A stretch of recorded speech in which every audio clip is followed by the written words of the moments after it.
Hello friends नमस्कार आपण मानकर प्रिय धारावाहिक मो देह बोली दे तो देह कलार आज अध्याय कौन होइछि और आगामी अध्याय कौन होबाक जाउछि ता जानिया पई वीडियो को शेष पर्यंत देखंतु। वीडियो पसंद लगे वीडियो लाइक करे सहित आम चैनल टी दयाकोरी सब्सक्राइब करनियंतु एमती नुआ नुआ वीडियो सर्वप्रथम देखिया पई।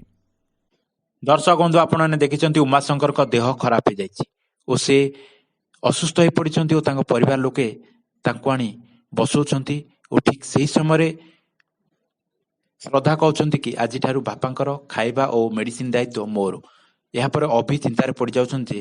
तांको बापांकर देह असुस्थ हो गला, कंपनी काम बहुत बंद रही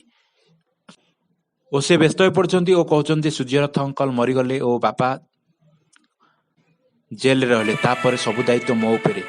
एकला केमिति सब चलेबी ताको ने मु बहुत टेंशन रे अछि। ये तो थिला आज अध्याय आगामी अध्याय आपण देखियो पाइबे जे